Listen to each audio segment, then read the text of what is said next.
Being stared at by her, Wang Dashi was completely at a loss. He was not a thick-skinned person who could say heroic words. The young man was so anxious that his face turned red. He could only look at his great benefactor, young Master Su, who was smiling playfully. In the simple young man's heart, young Master Su was the only person in the world who could persuade Mississippi. Only young Master Su, who was outstanding in both literature and martial arts, was worthy of Mississippi. The young man did not have extravagant hopes to be a hero saving a beauty. He simply thought that if they could share trials and tribulations, then they would not have walked Jianghu together in vain. Su Fengnian stroked the blue and white Luan's feathers with one hand and tried to smooth things over. Okay, it doesn't matter if Dashi stays. Lu Narong shook her head and said, no. Su Fengnian laughed angrily. Can you be in charge? If you can, the Fish Dragon Gang will fight to the death with the lieutenant under Yi's command and the governor of the Dragon Eye County. Lu Narong's chest heaved up and down violently. One moment it was hills, and the next moment it was mountains. The scenery was beautiful and gentle. Fortunately, Su Fengnian had something to think about and did not take advantage of her. Otherwise, there might be internal strife. Soon after, the Zhong Mansion's aide dressed as a scholar came forward to act as a lobbyist. His official rank was not high, and he was only a middle-level official of the 7th rank in the Dragon Eye County. However, with the title of Xuandalang, he was very arrogant and was not afraid of Wang Ji at all. He acted arrogantly and ordered Wang Ji around. His words were nothing more than telling Wang Ji not to cross the line and cross the river. He reminded General Wang who was in charge here. This annoyed Wang Ji and he let the armored soldiers capture and beat him up on the spot. This was equivalent to completely falling out with both the military and the government of the Dragon Eye County. Su Beiji sat beside Su Fengnian and watched coldly. He drank a mouthful of tea and sighed softly. These things should have been delayed by 1 or 2 years. Su Fengnian shook his head and said, there is a lack of time. Some stubborn diseases can be cured by scraping the bones and cutting the flesh. There is no need to treat them slowly. Can't you let me be a military officer for a few more days? Why do I have to be the governor on the bonfire so early? Capable people do more work. Next, the soldiers of the Dragon Eye County will rush over. Are we really going to have a war with carriages and horses? According to the military law, the great general of Huaihua has 800 bodyguards to protect him. He is the main character. I'm just afraid that these 800 elites won't come. Lu Narong listened to these two people's riddle-like conversation. She was confused and didn't think too much about it. As for the words Governor General, she was preoccupied and didn't pay attention. Including Tang Zi's troops, there were a total of more than 1,000 soldiers surrounding the Fish Dragon Gang's dojo. A well-dressed aristocratic family's son held a Yixing clay teapot in his hand and walked into the dojo elegantly with only a few trusted subordinates. If it wasn't for his frivolous footsteps, he really would be able to make ordinary scholars clap their hands and applaud him. Without waiting for him to speak about sage principles, he was captured and tied up. This aristocratic family's son shouted that he was Zhong Qingxin, that he was the eldest son of the Zhong family's first wife. He didn't care about the famous teapot that was worth 100 taels of silver and smashed it on the ground. There was an uproar inside and outside the Fish Dragon Gang. Wait a little longer. The sound of horse hooves finally came again. It was far louder than the clamor of the soldiers' footsteps. An old and sturdy general with a head full of white hair charged into the hall with a spear in one hand. He shouted angrily, "Which family son of a bitch dares to behave atrociously in my territory?" Su Fengnian put down the horsewhip and waved away the green and white one. He slowly stood up and smiled. He put his fingers near his temples and tore off the skin on his face bit by bit. "My surname is Su, the same as Su Shao. My name is Fengnian." Chapter 700. The fish dragon gang was on the decline these years and it was difficult for them to continue. The younger generation of the Honghu sect and Lujian sect opened up a path of wealth and became more prosperous day by day. Everyone in the fish dragon gang said that there was a problem with the feng shui. Old gang leader Lu had no choice but to find a few experts in Dragon Eye County who were good at feng shui to investigate. He spent a lot of money and did many remedial measures according to the experts, but there was still no improvement. Over time, there was a private rumor that the yin and yang clashed. The spearhead was directed at Lu Nerong, who was unwilling to get married. At that moment, the fish dragon gang was almost exterminated. How could Lu Nerong's self-reproach be light? Especially after they tied up Dragon Eye City's next parental official Zhong Qingxin, Lu Nerong knew that this disaster definitely wouldn't end just like that. Old gang leader Lu also didn't have any extravagant hopes of establishing himself in Lingzhou. They did not know the details of General Wang Ji. This general just casually sat on the yellow rosewood armchair that was passed down from the old West Chu to Beiliang. He suppressed old gang leader Lu and the others to the point that they did not dare to breathe loudly. First, he detained the scholars of the Zhong family, which was shocking. Later, even the young master of the Zhong family was not spared. However, nearly 1,000 soldiers only dared to cower outside. It was not a good feeling to let the fish dragon gang hang by a thread and be half dead. When old gang leader Lu saw the Huaihua great general Zhong Hongwu stride over the threshold, the old man's heart immediately died and his hands and feet turned cold. He did not think that after provoking the ruthless General Zhong in Beiliang, who could save the fish dragon gang. If he counted with his fingers, he could count them with one hand. Unfortunately, they were all high and mighty figures. For example, the king of Beiliang, Su Shao, Chen Jibao, who was conferred the title of king in Shu, the infamous Chu Lushan, and Yan Wenluan, who held the military power of Beiliang together with Zhong Hongwu. Old gang leader Lu had never seen them from afar in his life. With Zhong Hongwu's arrival, the situation was immediately reversed. Even the arrogant Wang Ji was obviously a bit nervous. After all, the old man in front of him was the nominal commander of the hundreds of thousands of cavalry in Beiliang. He was one of the few talented generals in the Beiliang army. He had followed the army for 30 years and had accumulated many outstanding military achievements in the Spring and Autumn War. Wang Ji put down the teacup and held his breath. He still did not stand up. Zhong Qingxin, one of the few scholars in Beiliang, was wild with joy. He had never suffered such a big loss in his life. He was casually thrown onto the cold floor like a dumpling by an arrogant soldier. He constantly reminded himself that a soldier would rather be killed than humiliate himself. With great difficulty, he managed to hold back his tears and urine. However, Zhong Qingxin, who valued his reputation, could not resist Tang Zi's instigation. In addition, the eldest young master's brother-in-law, who indulged in debauchery, added fuel to the fire. He deliberately said that Wang Ji intended to use the Zhong residents to establish his power. As long as the Zhong residents took a step back and showed weakness, there would be no way back in the future. In the future, Wang Ji, a military ruffian who did not know the immensity of heaven and earth, would swagger over the Zhong family's head and pee. This hit the eldest young master's itchy ribs. He had always considered himself a scholarly general. Since childhood, he had envied Chao Chongqing and Chen Jibao's reputation for being proficient in both literature and martial arts. Zhong Qingxin usually cultivated in his residence. In addition to playing the zither, chess, calligraphy, and painting, he also practiced swordsmanship or discussed the art of war with people at banquets. Everyone respected him as the only son of the Huaihua great general and did not dare to refute him. They just flattered him. Zhong Qingxin became more and more remorseful. He once personally carved a cross with the words, "Born 20 years later," regretting not being born in the spring and autumn period.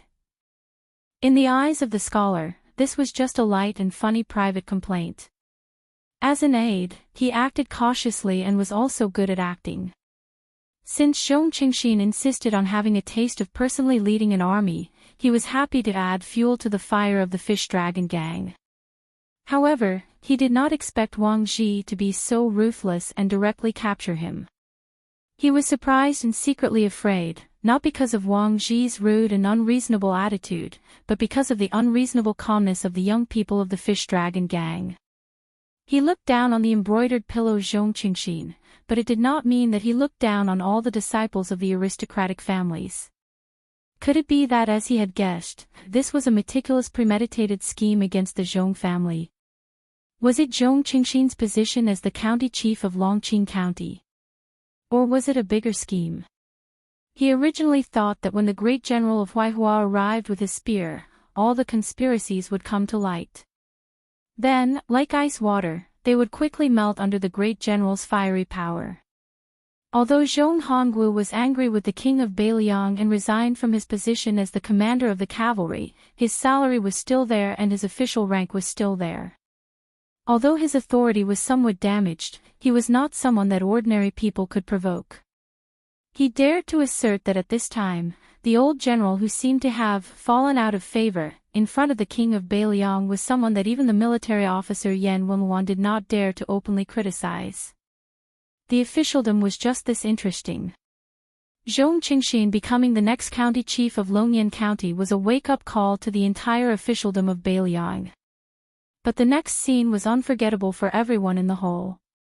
The white-haired young man slowly tore off the skin on his face, revealing a rarely seen handsome and feminine face with a pair of peach blossom eyes. But the young master's appearance was elegant, and he had a kind of heroic demeanor that Zhong Qingxin would never have in his life. Su Shao, as in Su Shao. When Wang Ji heard these words, he suddenly tightened his grip on his teacup. There was no doubt that Wang Ji was an extremely daring and truly talented martial artist. Otherwise, he would not have been able to personally lead his elite cavalry into the western regions to suppress bandits. This was probably a unique, pleasing style of a brave general on the border. There were not many people that Wang Ji admired, much less those younger than him. But after that assassination, he had personally experienced Han Diaoxi's invincibility. In addition, after drinking wine with the king of Beiliang, Wang Ji, who had roughly 50 to 60% of the truth, was truly somewhat shocked and fearful of his royal highness. Wang Ji's 3,000 cavalry had only been able to kill Han Diaoxi alone. As for the 2,000 cavalry under the command of his colleague from the Sword Pavilion, He Yan, they had not been able to fight to the death. After Han Diaoxi had passed through the cavalry formation, Wang Ji and He Yan had tacitly agreed to withdraw from the battlefield. Neither of them had any intention of wasting their 10 to 20 years of effort in the western regions.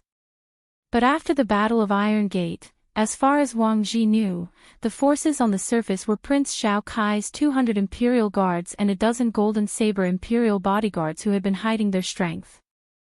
They were also protected by a female bodhisattva who was a top-notch expert. Su Fingnian had actually led his personal guards to attack them directly.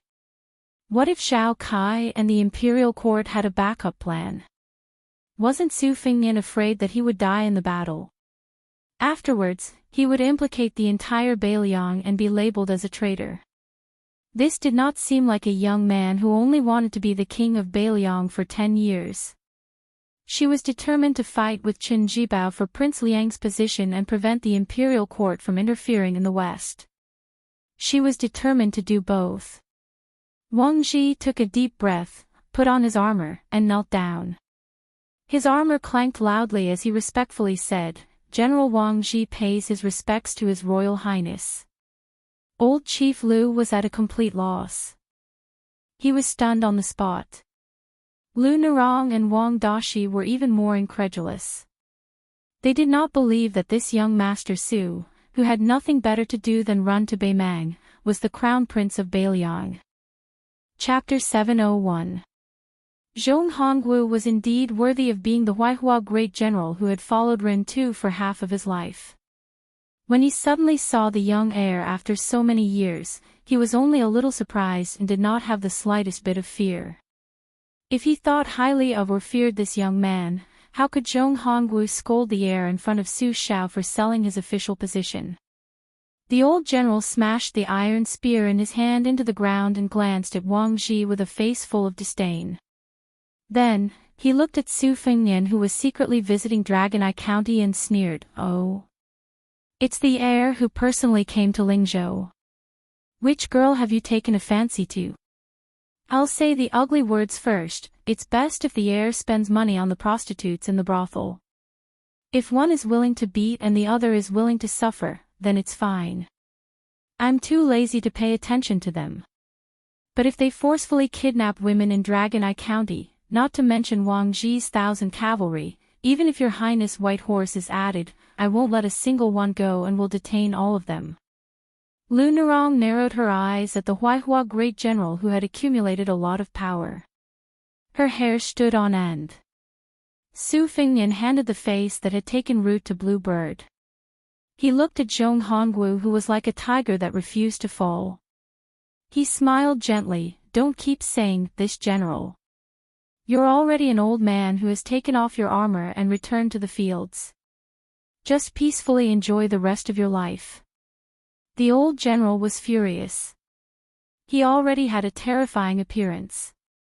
After he glared with his bell-like eyes, his aura was even more shocking. He shouted, "You dare! Others treat you as the great general's eldest son, but in my eyes, you're just a good-for-nothing. Look at your absurd actions for the past 10 years. Handing the Beiliang to you is like child's play. You're lucky that you're not my descendant. Otherwise, I would have personally used a rod to break your limbs and not let you go out and do evil."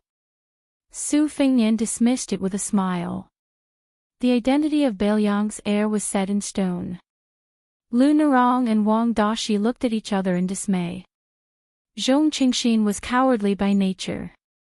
When he heard that it was the heir, Su Fengnian, even if Zhong Hongwu was overseeing things, he still quietly swallowed a mouthful of saliva. Although he relied on his identity as the son of the great general of Huaihua to get whatever he wanted in Longyan County, he still had many years of experience in the officialdom. In addition, there were experts in the Zhong residence who gave him pointers, so he was not unfamiliar with the ways of the world. He still understood the principle that the king of hell was easy to see, but the little ghosts were hard to deal with.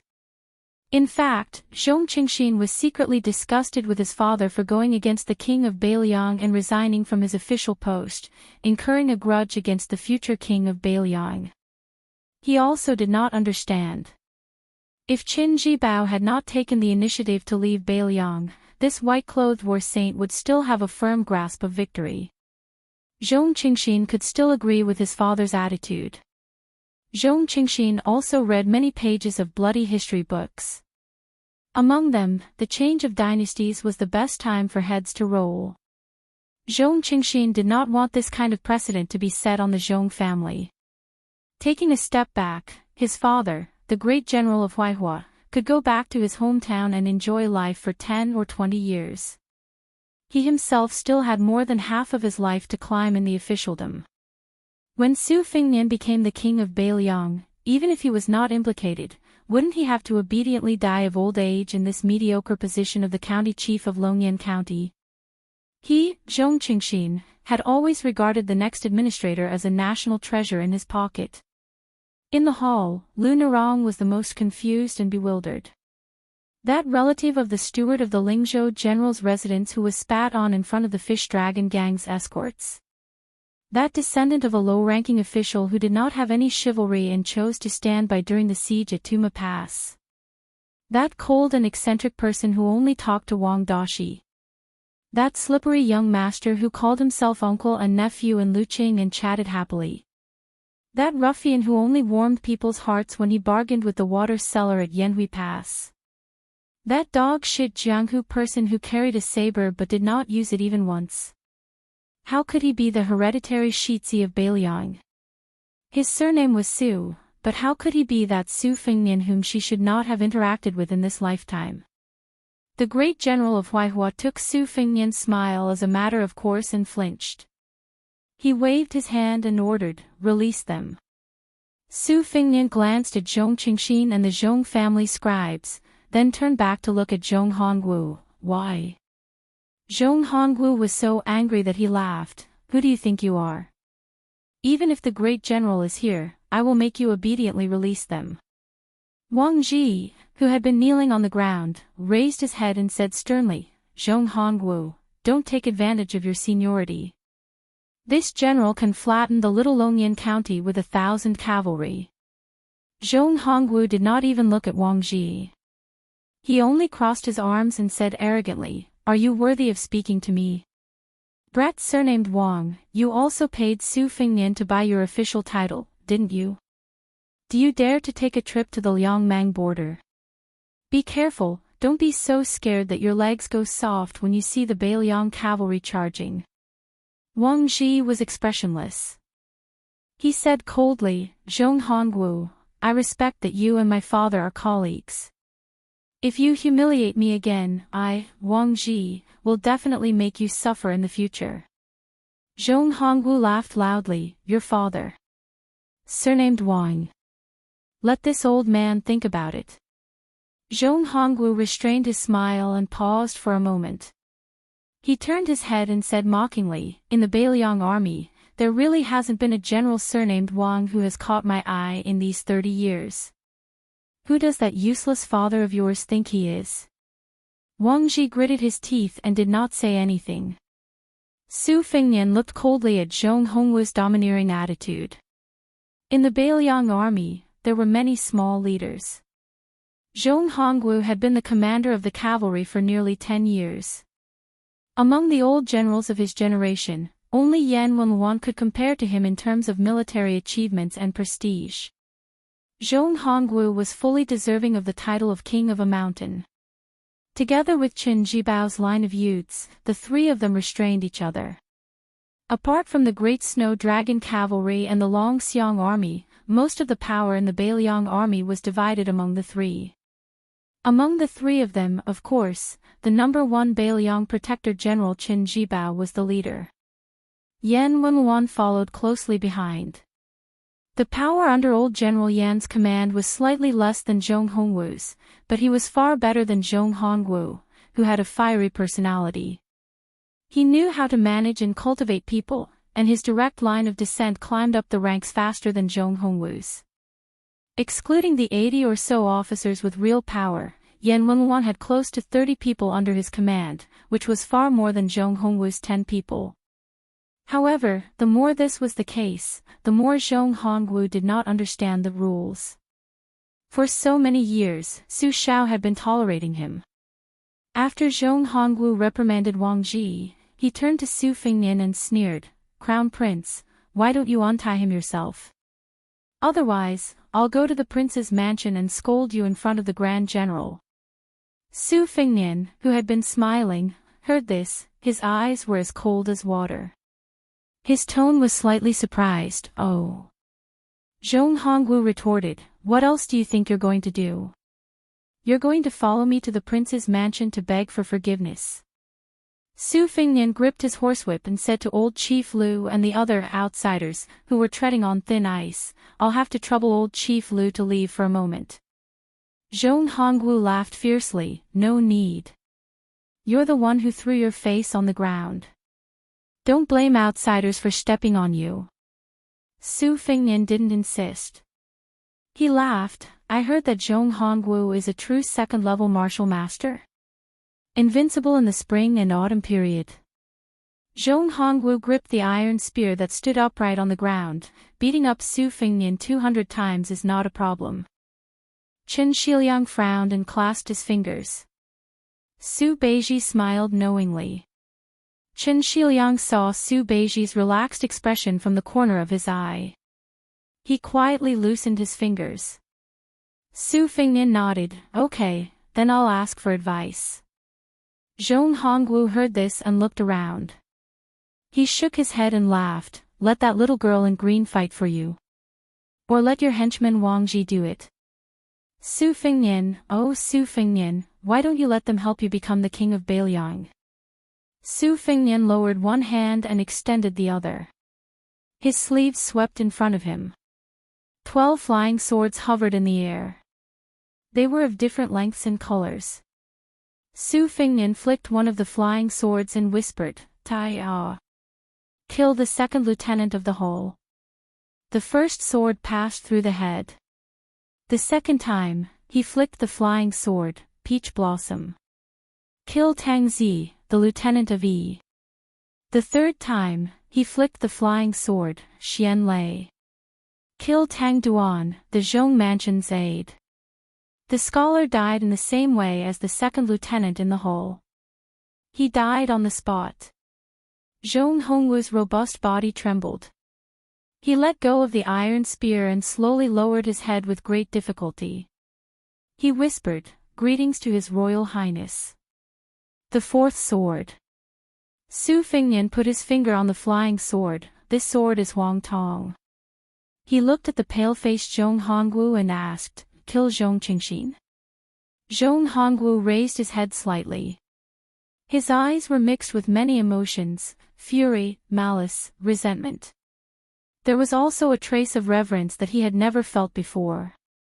Su Fengnian said calmly, "With so many remaining swords, it should be enough to kill the disrespectful Zhong Hongwu." Huaihua Great General Zhong Hongwu knelt down heavily. Zhong Hongwu greets His Royal Highness. Chapter 702. The two chapters have a total of more than 9,000 words. There will be another chapter at around 12:00 to make up for yesterday's break. P.S. End of the second volume. Huaihua Great General's kneeling. It was simply kneeling heavily in the hearts of old gang leader Lu and Lu Nerong, who had just risen to power. Zhong Hongwu lowered his head to look at the ground. The old man was afraid of this young man's proficient flying sword technique, but what really scared him was this heir's absurdity. Zhong Hongwu clearly remembered that after the old emperor passed away, the young Su Fengnian sang and danced on Mount Qingliang to celebrate peace. The entire city could see the brightly lit lanterns and hear the brilliant spirit-suppressing song. Zhong Hongwu had lived a military life and respected Chen Jibao, but he was not afraid of the white-clothed war saint who never appeared in the world with plum wine. Zhong Hongwu had competed with Yan Wenluan for power for many years, so he was not afraid of this gloomy infantry commander. Because these people were all opponents who followed the rules. For example, Chen Jibao had used a horse to drag Jiang Baikui's wife and son to death in front of the battle, but he would never act so viciously towards his own people. Yan Wenluan would secretly dig a trap for Zhong Hongwu, but she would never tear off all pretense of cordiality. Even a bastard like Chu Lushan, when they met on the surface, he would always smile and appear harmless to humans and animals. But Su Fengnian was different. Zhong Hongwu simply did not know where his bottom line was. This was the most terrifying aspect. If this guy really rode his sword and killed his only son, Zhong Qingxin, or even killed Zhong Hongwu, who was in the gutter, could the king of Beiliang kill his legitimate eldest son to pay for the Zhong family's life? Zhong Hongwu was regarded by the upper echelons of Beiliang's officialdom as ignorant of the ways of the world. His cultivation was not as good as Yan Wenluan's, but that was only relative. If Zhong Hongwu was just a military brute who relied on favor and arrogance, he would not have reached the high position of cavalry commander. But today's humiliation was the first time in his life he had seen such humiliation. Zhong Hongwu had already decided that after today, he would return to the Beiliang army, hold the tiger tally in his hand, and have a good fight with His Royal Highness again. If you want to be the king of Beiliang, I can't stop you. But if you want to be the king of Beiliang to your heart's content, you have to go through me, Zhong Hongwu, and the hundreds of thousands of steel cavalry behind me first. Even though this second-level Huaihua Great General was furious and said that he could defeat 200 Su Fengnian, at the same time, he played a trick and used words to block the young heir. In the hall, Su Fengnian, Su Beiji, Chen Shiliang, Blue Bird, and Wang Ji were 5 people. It was obvious that the 2 weak scholars were not worth mentioning. If Su Fengnian let Blue Bird or Cavalry General Wang Ji fight, it would be tantamount to admitting that he could let someone else do everything for him. He might as well just let some random person be the king of Bailiang. It was obvious that Zhong Hongwu was not the kind of general with a one-track mind. Unfortunately, after Dong Tai of the Wu family's sword tomb, there was another freak who had mastered sword cultivation. No matter how good his calculations were, it was useless. Zhong Hongwu was not conceited enough to confront a freak who could control swords for 12 times. In other words, if he lost to Yan Wenluan, Zhong Hongwu would admit defeat. If he died in the hands of Qin Jibao who killed Spear Fairy Wang Xiu, it would be a glorious death. But if he died in this shabby place and in the hands of Su Fengnian, what would that be? Su Fengnian put his sword back into his sleeve and went to help Zhong Hongwu. When the old general slowly got up, he said softly in a voice that only the two of them could hear, "Do you want to go back and continue to be the Huaihua Great General? Maybe it's too late. Yuan Zuozong will soon replace your position as the cavalry commander. As for Qin Jibao's vacant position as the governor of Bailiang, you and Yan Wenluan can forget about it." This was too much. This was a vicious method to remove the firewood from under the cauldron. Zhong Hongwu glared at the young heir who he had always disliked and said in a low voice, "Can Yuan Zuozong really convince the public? Isn't the heir taking it for granted?" The implication was that he, Zhong Hongwu, had been the only bodhisattva worshipped in this big temple for more than 10 years. He had countless disciples and disciples. The direct descendants were all led by the Huaihua Great General. Yuan Zuozong might have enough prestige in the Great Snow Dragon Cavalry, but in the hundreds of thousands of cavalry, he might not be able to do so. Su Fengnian smiled and said, "Zhong Hongwu, I know you want to complain to Su Shao. Don't worry, I will make sure you can't even enter the gate of Bailiang Palace." Zhong Hongwu said a few words in a low voice. Su Fengnian continued, "You may be thinking that my actions are destined to disappoint the soldiers of Northern Liang. At that time, you can arrange your subordinates to incite incessant clamor for you to return to the army. You can rest assured that if anyone dares to speak nonsense, Yuan Zuozong will take advantage of the situation and kick them out of the Northern Liang army. He is worried that there is no place to place Dang Yu's confidants." Zhong Hongwu's expression changed slightly. This time, for the first time, he began to really look at this young man who he had looked down on since he was born. Su Fengnian waved his sleeve and said to Wang Ji with a smile, "General Wang, why don't you untie young Master Zhong and help him up?" This casual wave of the sleeve had already frightened Zhong Qingxin, who was like a bird startled by the twang of a bow. He lay on the ground and cried, "Your Highness, you don't have to untie me. I'll just lie down." Zhong Qingxin was really afraid that the moody His Royal Highness would untie him. If he was unhappy, he would be beheaded by a flying sword. It was safer to lie on the ground and pretend to be dead. Complaints and revenge would have to wait until he safely returned to the Zhong manor. Anyway, Zhong Qingxin had made up his mind that as long as his father did not reconcile with the heir and come to his rescue, he would not get up. Su Fengnian smiled and said, "Your son seems to be the same as me. Why didn't you break his arms and legs so that he wouldn't run out and make a fool of himself?" Zhong Hongwu's face was ashen. He did not say a word. Su Fengnian patted Zhong Hongwu's shoulder in an extremely unruly manner. "I won't see you off. Remember to collect the corpse with young Master Zhong." Zhong Hongwu went to untie Zhong Qingxin with a dark face. He then picked up the corpse of his good friend's son, Tang Duan.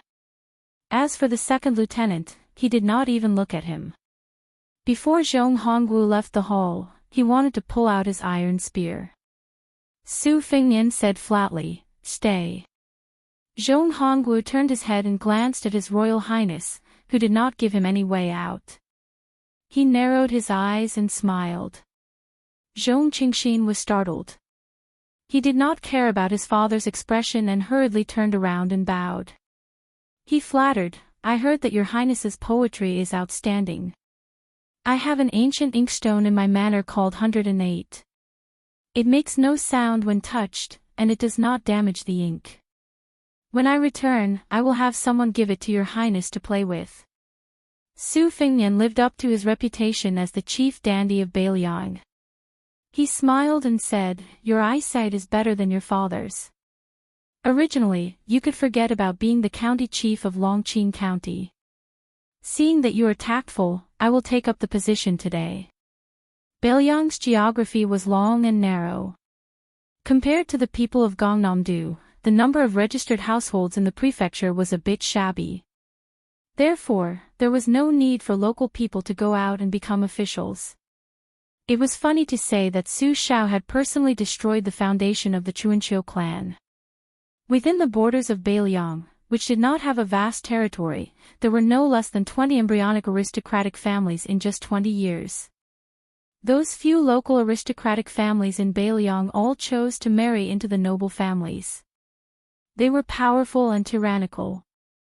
Chen Shiliang's so-called salt and iron protection, which made the official position of Lieutenant Yen a non-existent official, was due to their contribution. The father and son walked out of the fish dragon gang. Tang Zi's corpse was lying on the sand of the martial arts center. No one cared about it. Zhong Qingxin did not care about etiquette and walked in front of Zhong Hongwu. He was really afraid that a sword would pierce through his heart from behind.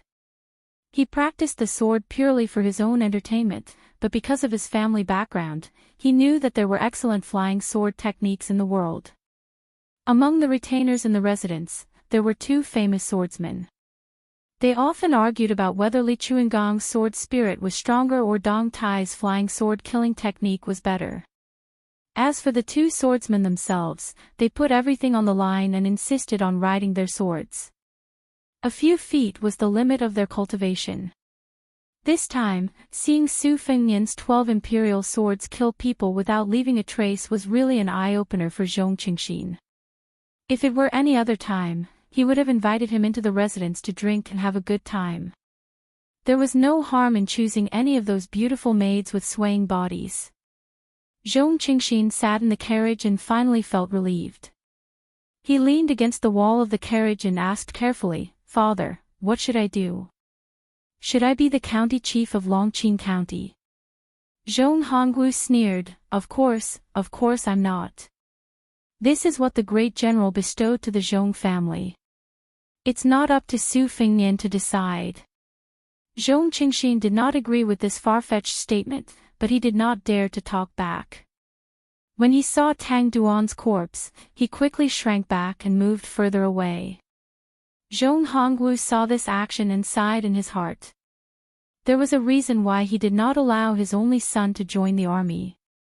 Other than spoiling him when he was young, he naturally did not want Zhong Qingxin to go to the border to take risks and fight. It would be better to let those soldiers who lacked military achievements do it. As the Huaihua Great General, one of the top 5 in power in Beiliang, there was no need for him to add flowers to brocade. Other than this selfishness, it was also because Zhong Hongwu could see the general trend of the next 20 years better than anyone else. Now that the military was in control of the government, the drawbacks were gradually showing. Those county chiefs were destined to be replaced by literati. He did not expect the king of Beiliang to emphasize the civil and suppress the military, but at the very least, the civil and military sides would enter a delicate balance. This had always been the trend after the world was at peace. It was not something the great general alone could stop. Even if he was the king of Beiliang, Su Shao, or Ren Tu, he was no exception. Zhong Qingxin suddenly felt sorry for his precious 108 inkstone, which he cared about more than he cared about his concubine. He asked timidly, "Should I still send the ancient inkstone?" Chapter 703. Zhong Hongwu glared at him. Zhong Qingxin laughed awkwardly and said, "I won't see you off." Zhong Hongwu punched the carriage and said in a low voice, "Your Su Fengnian is not particular, so don't blame me for not doing things properly." Zhong Qingxin was stunned. He didn't look at the corpse that he had drunk and enjoyed with yesterday. He moved closer and asked, "Father, are you rebelling?" Zhong Hongwu was angry that he didn't fight. He calmed his breathing and asked, the great general can tolerate civil officials betraying Bailiang, but how many generals have you seen that can live to betray Bailiang? Zhong Qingxin lowered his head and muttered, how would I know? Zhong Hongwu raised his hand and was about to slap him, but he stopped for a moment and didn't slap him. He retracted his hand and said slowly, there has never been an undefeated general in the world. Jiang Baikue of the 13 armors of spring and autumn was one, but in the Battle of Western Fortress, his family was destroyed and his country was destroyed. He lost everything. This is the great general's strength. He can rise from a fall and can even climb back up. Zhong Hongwu lost this battle today because he was too careless. It's not a big deal. Zhong Qingxin's mind turned quickly. He had a flash of inspiration and exclaimed, Father, are you going to join hands with Yan Wenluan, that old fox with a belly full of evil tricks? Zhong Hongwu smiled in relief. He didn't nod or shake his head. It was enough for the father and son to know about this. The carriage suddenly stopped. Zhong Hongwu lifted the curtain. A horse galloped over.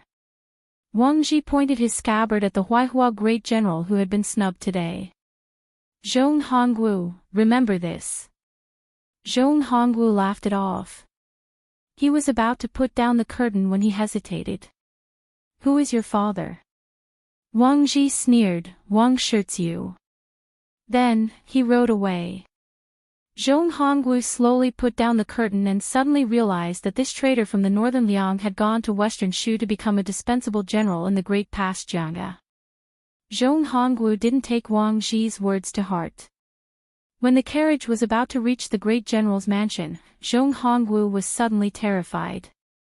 Some time ago, the great general personally led 10,000 steel cavalry down south, facing off against the 40,000 cavalry under Gu Jintang's former command at the border between Lingzhou and Xuzhou. The king of Bailiang took action and put pressure on the border. He was Wang Ji, the son of Wang Shizu, the general of the Sword Pavilion.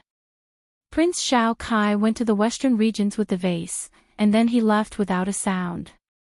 The crown prince's hair turned white for no reason.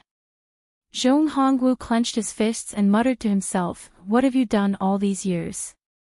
Zhong Hongwu walked down from the carriage and said calmly, go and deliver the ancient inkstone. Zhong Qing felt a mixture of worry and joy in his heart. He asked tentatively, you want someone else to deliver it? Zhong Hongwu finally delivered that resounding slap. The atmosphere in the fish dragon gang was very awkward. Old gang leader Lu and several old men knelt down and kowtowed to His Royal Highness. Their explanations varied. Some called themselves commoners, while others didn't forget to name themselves. They didn't even omit their own nicknames. Su Fingyan smiled and asked them to get up quickly. As for Lu Narong, who stubbornly refused to move, and the young Wang Dashi, who was completely stunned, he didn't care. The old men were all people who had lived for 50 or 60 years. They soon took the initiative to leave. They were happy to see the turtle dove taking over the magpie's nest scene. Old gang leader Lu winked at his granddaughter Lu Narong and went to appease the gang members.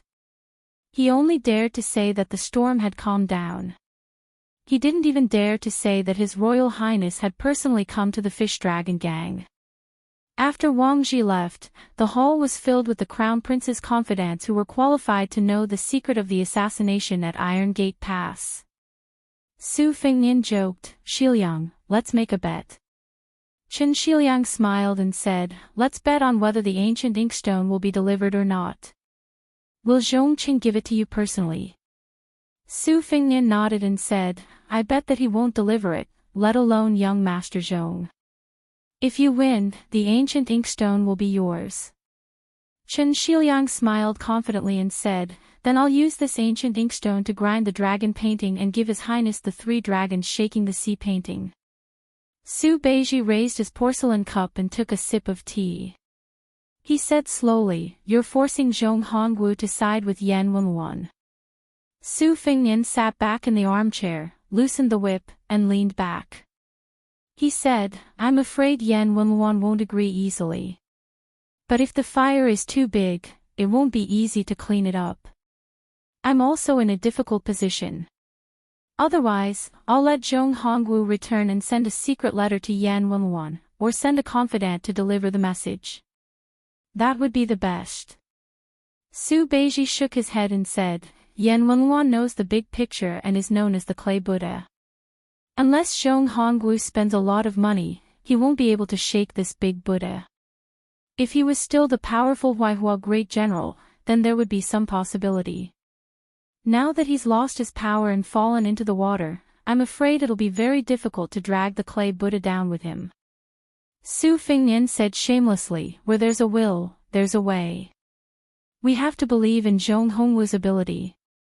Su Xiao had previously asked Su Beiji and Qin Shiliang to submit secret memorials regarding the change in Beiliang's military structure. The two of them took different routes to achieve the same goal. Both of them wanted to cut the Gordian knot and directly start with the top brass. Chu Lushan, as the protector general of Beiliang, made an exception to promote a large number of young and strong officers. This came from Qin Shiliang's memorials. And they had to force Zhong Hongwu and Yan Wenluan to withdraw from the border and retire behind the scenes. This came from Su Beiji's plan. The general outline was that if you don't withdraw, I'll make you have no choice but to withdraw. One was an overt scheme, the other was a conspiracy. Wang Dashi wanted to say something but stopped, not daring to interrupt. Su Fingnian turned his head and laughed, "What's wrong?" Wang Dashi realized in hindsight and blushed. He asked, "Young Master Su, are you really Beiliang's His Royal Highness?" Su Fingnian teased, "Am I not allowed to roam the Jianghu like you?" The youth scratched his head and laughed foolishly. "You can." Su Fingnian laughed and asked, "How's your practice of the fist technique I taught you?" Wang Dashi blushed and said, "I practice it every day." "But young Master Su, oh no, His Royal Highness, you know I'm stupid. I can't practice it well." Su Fingnian laughed and said, "You're smart, so I won't teach you this fist technique." "Oh right, let me tell you, this fist technique was created by Wudong's Hong Shixiang. He's not smart, so you're very suitable to learn it." Wang Dashi was stupefied beyond words. Wudong's sect leader Hong Shixiang was an immortal who rode a crane down to Jiangnan and used a flying sword to suppress dragons and tigers. Sect leader Hong wasn't smart enough. Wang Dashi, who was indeed not very smart, was even more confused. The teapot and tea set were placed beside him. Su Fingnian turned over a teacup and poured a cup. He stood up and handed it to Lu Nerong, who was standing opposite him. "Sit down and drink." Lu Nerong took the teacup but didn't sit down. She said with a sad face, "I don't dare." Su Fingnian glanced at her. "The fish dragon gang will hang the flag tomorrow. That Wang Ji will support you." Lu Nerong bit her lip and shook her head. Su Fingnian had been with her for a long time. He knew that she liked to be stubborn, so he didn't find it strange. He didn't make things difficult for this Jianghu girl. He said goodbye and walked to the door of the hall. Before crossing the threshold, he whispered something to Blue Bird. Then Lu Nerong saw a copper coin thrown from afar. This time, Lu Nerong didn't deliberately turn a blind eye to it like last time on the hillside with thousands of miles of yellow sand. Instead, she caught the copper coin. That time, Su Fingnian explained some principles to her and said that one should be outwardly but inwardly. Lu Nerong lowered her head and said, "The fish dragon gang will hang the flag." Su Fingnian had already walked far away. Wang Dashi asked softly, "Miss, are we never going to see young Master Su again?" Lu Nerong nodded. Wang Dashi ran to the door. The grateful youth was full of sorrow. Sitting in the small carriage on the street, Su Fingnian said to Su Beiji, "I originally wanted you to be the county chief of Longqing County to discuss the Zhong family. But after thinking about it, I decided not to let Zhong Qingxin be the county chief of Longqing County. It seems more disgusting." In fact, putting aside the disgusting people, you are like a carp jumping over the dragon gate. The more you jump over the dragon gate, the more exaggerated the better. Su Beiji looked straight ahead and smiled. Forget about me. Chen Shiliang frowned. Speaking was like looking at tea in a cup, like drawing a dragon on a piece of paper. Only when there was white space would there be lingering charm. Su Beiji's hidden meaning was clear to the three people in the carriage. Su Beiji did not want to be this carp. He was more than happy to be a wild carp in the river. Thus, he could only let Chen Shiliang, who was like a house carp in the Tide Hark Lake, be the remaining one. Who was higher and who was lower, the distance tested the horse's strength. Su Fingnian did not seem to notice the undercurrent in the carriage at all. He smiled and said, I just realized that these years of being a hedonistic son of rich parents were not in vain. Now, no matter what unreasonable actions I do, outsiders will not be surprised. The human heart is like a bowstring. The bow that is Beiliang has been pulled wide enough. Before the carriage left the city, Su Beiji was about to get off and did not see him off. Zhong Qingxin ordered dozens of retainer cavalry to follow from afar and came to deliver the famous inkstone. Inside the carriage, Chen Shiliang received the priceless inkstone. Outside the carriage, Su Beiji tactfully declined the prefectural governor Zhong Qingxin's gift of a famous horse. The latter did not dare to leave on the horse. He led the horse forward and walked side by side with this trusted aide of His Royal Highness. After a moment of conversation, Zhong Qingxin sincerely bowed in admiration. Chen Shiliang put down the sandalwood box and asked calmly, When will the world know that your highness personally killed the mountain chieftain of Mount Bubang, 5th raccoon? Su Fingnian glanced at him and laughed, You clearly know the answer, yet you still ask me. Chen Shiliang's lips twitched. That day, a shocking secret spread out from Dragon Eye County to the entire northern Liang store with the force of a single spark setting the prairie ablaze. Crown Prince Su Fingnian personally cut off the head of Beimang's northern court great king, Su Huainan, by the Ruoshui. He also personally cut off 5th raccoon's head in the Ruren Mountains. And no one doubted these two earth-shattering things. Because the one who spoke was Su Huainan's grandson, Su Beiji. 2 heads. He Xinliang. ##He Xinliang. Chapter 704. This was an eventful period. But for the common people who were used to a peaceful life, it was just a few more things to talk about after a meal. They could not see the storm coming, so they would not be worried. After Su Fingnian returned from Beimang to Beiliang, he had first rushed to Iron Gate Pass to kill Zhao Kai. After returning to the Wangfu, he had to take care of Su Weisheng. Then he started to use Su Weisheng and Chen Changxing's strategies to pave the way. Today, he finally carried a pot of green ant wine up the stairs. It was not that he could not squeeze out time to go to Tide Listening Pavilion earlier, but Su Fingnian did not dare to do so. When he was young, his legs were weak, but he could climb up and down Tide Listening Pavilion quickly. Now, even though his cultivation had dropped, he still had second-level internal power, but he walked so slowly. The withered man who had sat on the top of the pavilion for almost 20 years did not smile. After the death of Beiliang's chief strategist Xiao Chongling, he, who had been suppressed, should have been the time to rise up, become familiar with the Liang dynasty, improve further, and leave behind an important comment in history. But he remained in seclusion there. Why? Wasn't it all for the sake of having a name that would go down in history after death for the sake of a wise ruler? Li Shan died without a grave, and without a stele. Su Xiao personally brought a jar of ashes to the border to scatter. According to Li Shan, it was his fate to die without a grave. Also, he thought that since he would not see Su Xiao lead troops to Beimang in his lifetime, he wanted to quietly look north after death, and let that disciple he did not admit to complete it. Su Xiao did not tell Su Fingnian about this, but how could Su Fingnian not know? Su Fingnian pushed open the thin door of the pavilion. It was dark and gloomy. He placed the green ant wine on the desk and lit the copper oil lamp at the corner of the desk.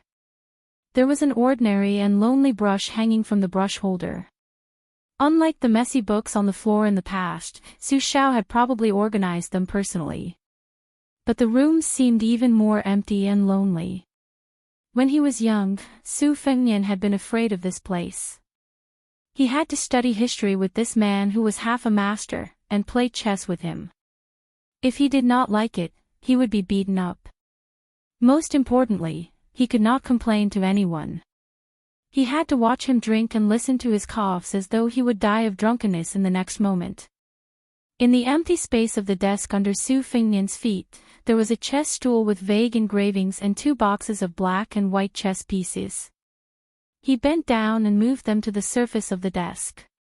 In the past, in order to test and improve the young Su Fengnian's memory, the master and disciple both raised their hands and pointed at each other in the air to play chess. They rarely used the chess stool anymore. Su Fengnian opened the chess box and took out a handful of black chess pieces. There was one person missing from the opposite side. In the past, Su Fengnian was often missing. This time, Li Shan was missing. In the future, there would be fewer and fewer people. Su Fengnian said softly, Chen Jibao went to Western Shu alone without a single soldier. I have made such an enemy. I have made master worry. Chen Jibao left without any attachments. But his trusted subordinates who were willing to die for him, almost 100 of them left. I told Su Xiao not to stop them. If you want to scold them, then scold them. In the future, if by any chance he lost, there would be unofficial history saying that the second muddle-headed king of Beiliang let the tiger return to the mountain, let 100 riders enter Shu. Su Fengnian was indeed unable to bear such a big responsibility. Chen Jibao's talent in generals is only inferior to Su Zhao's. His talent in generals and soldiers is unrivaled in the world. When he arrived at Western Shu and became the king of Western Shu, I am afraid in a few years he would have several tens of thousands of elite troops ready to fight and defend. However, I think that since I am destined to fight him, I might as well fight him fair and square. I don't want to use those low-class crafty plots and machinations. Nangong Push, who was in closed-door training with you in the pavilion, has already come out to intercept and kill Han Diaoxi. I don't know if it's because Quan Castrator is one of White Fox's 4 enemies. Before I killed Raccoon Diwu in Beimang, I thought that in this life, I could catch up to his realm in one go. I did not think that after the Battle of Iron Gate Pass, I would be beaten back to my original state. It seems that Master has never rejected letting me practice martial arts. In the 9 rounds of listening to the tide, there was one round where you and Su Xiao bet on whether I could enter first rank. I entered first rank and then fell out.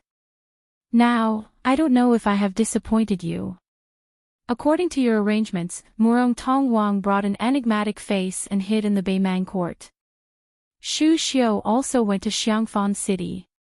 She used 10 years of her life to exchange for the glory and wealth she dreamed of. She is not a Wang Fei, but she is better than one. As to whether Murong Tongwang can take root, and whether Xu Xiu can succeed, Zhao Sun and that Lu Su who brushed past me, you said that man proposes, God disposes. I can wait. Su Beiji and Chen Shiliang each have their own merits. It is hard to say who is like you and who is like Chen Shiliang. I left Su Huainan's head by the Ruo Shui. As expected, Su Beiji willingly told the truth. He is an extremely magnanimous counselor. He does not stick to the back of the curtain, and he comes up with many stratagems. He is also very familiar with politics, and his gift of foresight is even more outstanding. If nothing unexpected happens, I will make him the first choice for the next administrator. Chen Shiliang was born a poor scholar, but he is first class in recognizing strategy and literature. You once commented that strategists should plan for themselves, for others, for the army, for the country, and for the world. They should advance step by step, and only when they have achieved their own peace can they help others devise strategies. You said that strategists' talent in military strategy is something that can only be discovered but not sought. You yourself are a scholar, but you do not recommend that scholars give advice on how to conquer an army. You can skip this realm, but you must have the vision to plan for the country. You even said that Northern Liang's chess game is a helpless game of governing an orphan. You can only seek victory amidst danger. Strategists do not have to deliberately seek to rule the world. If they use this as their goal, they will have to destroy the wealth that Northern Liang has painstakingly accumulated over the past 20 years. Beiliang can only lose once, but Beimang and Liang can lose many times. I don't mind being a man with my tail between my legs.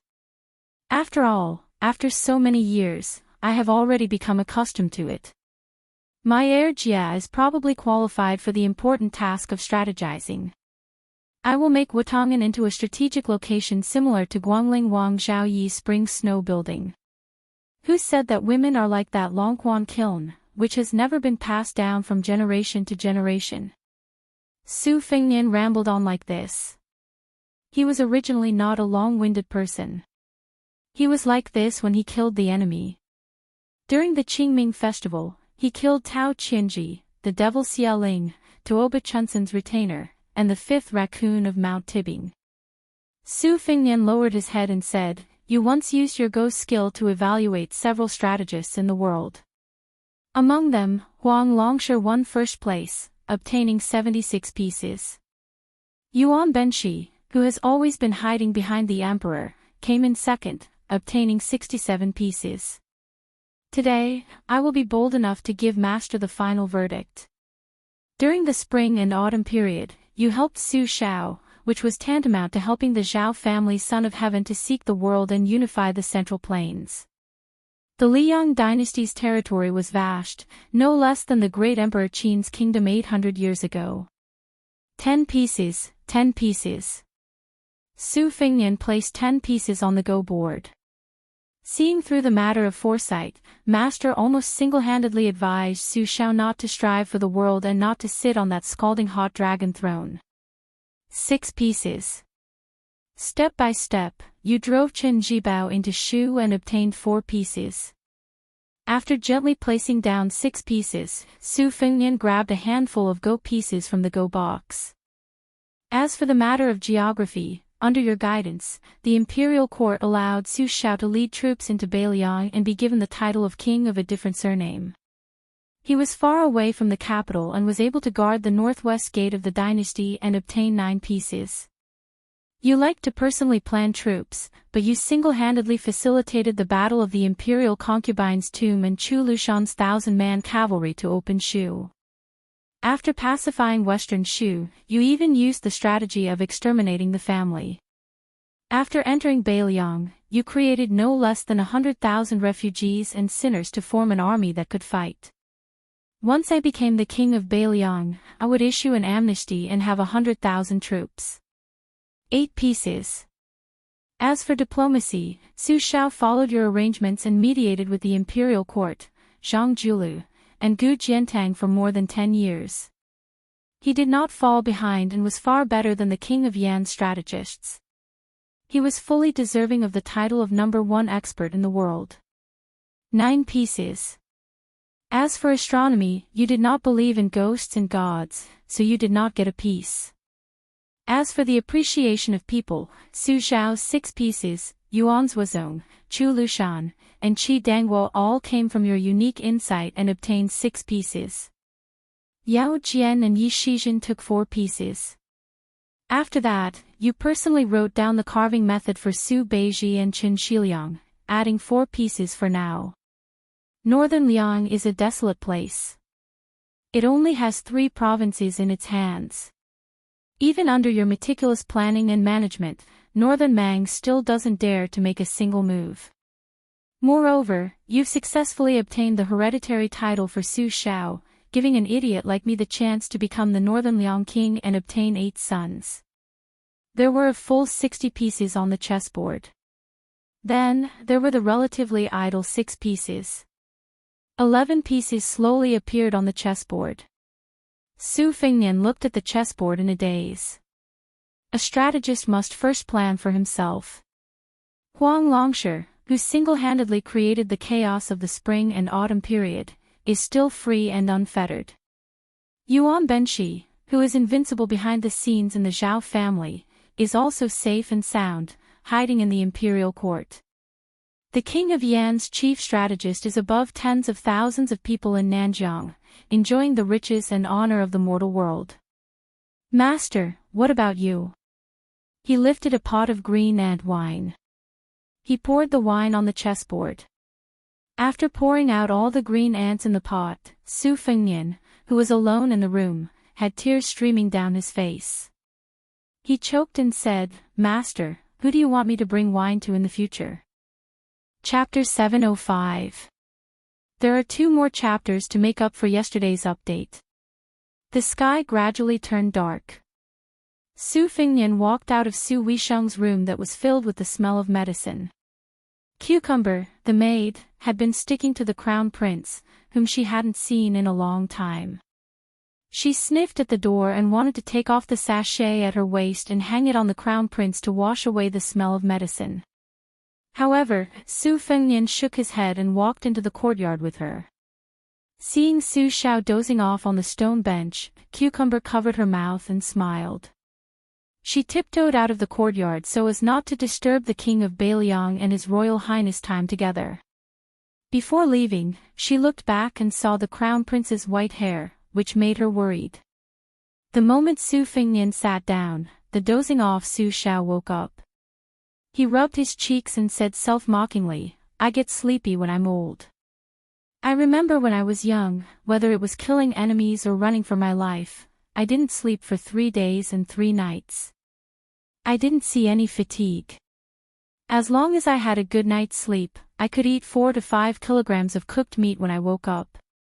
I really have to admit that I'm old. Su Fengnian smiled. A real man doesn't talk about his past glory. Who hasn't aged before? You're not a Taoist who hides in a cave to cultivate immortality. Moreover, with your comprehension, you want to achieve immortality. You've been a level 2 master your whole life. Look at General Gu Jiantang, who's even younger than you, he's already on the martial ranking. Aren't you ashamed? Su Xiao wanted to laugh out loud, but he didn't dare to disturb his daughter who was recuperating in the room. He pulled up his sleeves and put his hands in his sleeves. He didn't look like the king of Beiliang, nor did he look like a general. Instead, he looked like an old man who didn't have to worry about food and clothing. He laughed softly, you don't understand. I'm already a father, and at my age, I don't care about martial arts or the size of my official title. In the end, I'm still comparing my own son. Look at Gu Jintang's children. The boys aren't good at martial arts, and they look ugly. The girls aren't outstanding either. Gu Jiantang wants to compare himself with me, Su Xiao. I don't even want to talk to him. He can go play with his blade. Su Fengnian laughed mockingly, you're taking it easy. Su Xiao turned his head and looked at the yellow crane tower at the top of Mount Qingliang. He suggested, let's talk while we climb. Su Fengnian nodded. He waved his hand and called the head servant girl from his second sister's courtyard over. He asked for 2 jugs of warm yellow wine. He got up and handed one to Su Xiao. Drink less green ant. I feel like my throat is smoking. Since you've convinced yourself that you're old, drink more yellow wine in the future. It's good for your health. Su Xiao smiled and took the yellow wine. He took a small sip and walked out of the courtyard, following the main path of green stone toward the top of the mountain. When the king's mansion was built, according to the king of Beiliang's wishes, gold and jade would fill the hall. He wished he could just use gold to pave this path. Later on, his wife said that green stone slabs were fine. It also had a good meaning of the path to the clouds. One didn't ask for a meteoric rise. No matter how hard it was for one's children and grandchildren to walk, they would still reach the clouds. Su Xiao agreed without hesitation. Back then, he personally participated in the hard work of carrying stones and paving the path. The father and son leisurely climbed the mountain. Su Fingnian said, Chu Lushan has gone to Beiliang to be the protector general of Beiliang. He will be promoted to general of hussars. Because Qin Shiliang is preparing to organize the ranks of the Beiliang army, many of the miscellaneous titles will be abolished. There will only be 8 or 9 left. The title of captain will be more valuable than before. Let's start with the title of general of hussars without the word de. Yuan Zuozong replaced Zhong Hongwu as the commander of hussars and promoted him to general of hussars. Qi Danghua and Ning Amei will be the Iron Buddha's main and deputy general respectively. Huang Manor will lead the new Longxiang army. The 3 of them will not be promoted to general for the time being. Gui Commandant Huangfu Xiu will be promoted by 1 rank. As for whether he will be promoted to general of Yuzhou or something else, I will have to wait for Qin Shiliang's report. Xianyuan Qingfeng sent Mount Huishan's guest, Hong Yu, who does have the talent to lead troops.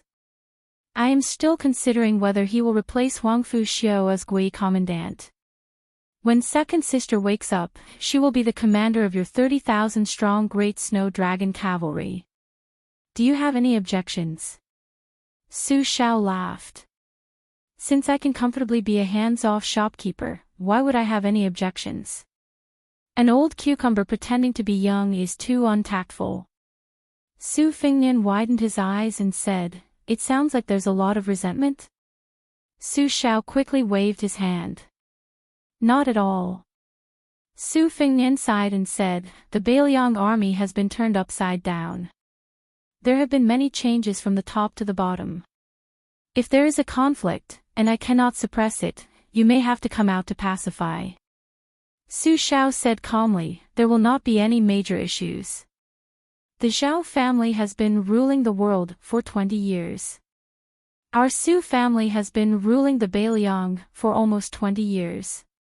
Father, if I ask myself, I do not owe any of the old men in Beiliang who are about my age. Also, I have a long line of good fortune. They should be satisfied. I know about Zhong Hongwu. If he dares to work with Yan Wenwan in secret, I do not mind letting him drink the northwest wind. He will not be a general, and even his title will be taken away. He will be content to be a rich family's farm showing. As for Yan Wenwan, in the past, he and Chongling tried to persuade me to divide the river and rule the world together. All these years, he has been called the leader of the emperor faction by Yi Shanshao. He has roped in many old people who have complaints. The group of young generals that Yan Wenwan has raised are mostly the descendants of old generals who were disheartened and retired when they had no hope of joining the dragon. Su Fingnian drank a mouthful of yellow wine. Almost 20 years of rotten meat. It is fortunate that you had the courage to have Yan Wenwan establish his own faction and not let this vine reach the cavalry. That is why the entire Beiliang cavalry did not fall ill. Su Xiao held the wine pot and sighed. There was nothing to be done. In the Spring and Autumn War, the 9 countries fought for supremacy. Our Beiliang army destroyed 6 countries in one go. We fought with our lives in exchange. How many heroes do you think died? I was not willing to be emperor. Later, I entered the Jianghu. Fortunately, those who left were old soldiers who had connections to the Jianghu. But when I went on the expedition to Beimang, the emperor's decree was vicious. When I had no choice but to withdraw, the morale of the Beiliang army started to slacken. The reason was complicated, but the result was that they lost many of their captains. Many old people who wanted to make great contributions in one go faded out of sight. So it is said that it is difficult for a scholar to rule a country, but it is easy for a scholar to harm people. You have to be especially careful of Yuan Benshi, a strategist who is as famous as Yi Shanshao. That secret decree came from his hand. In the Spring and Autumn War, the hard knives were used by me and Gu Jintang's group of martial people. These soft knives that do not see blood were mostly his work. The blue-eyed Zhang Julu, who jumped so many steps as an insignificant yellow doorman, and became Grand Secretary 3 years later, was also instructed by him. In my opinion, scholars are naturally more knowledgeable than us, who ride horses and carry sabers, but most of them have high vision but low ability. They cannot achieve great things. They are extremely knowledgeable, but they rarely achieve great things. The truly frightening ones are scholars like Yuan Benshi, who can take advantage of the situation and display their ambition. Before the current emperor ascended the throne, he sincerely said, "I am willing to be Mr. Yuan's puppet." Therefore, Yuan Benshi let him become the emperor. Zhao Heng, that woman, must have hated this Mr. Yuan, who made her lose the dragon throne. Haha, that resentful woman, Zhao Heng, before she died, it was rare for her to be a man. He used his death in exchange for Zhao Sun's hereditary succession. If he had this kind of mentality 20 years ago, there would be no such thing as the current emperor. That blind man called Lu Su, his eyes are blind, but his heart is lively. He wrote 2 strategies and 14 strategies beautifully, even I can understand it. I heard you played chess with him at Yongzi Alley.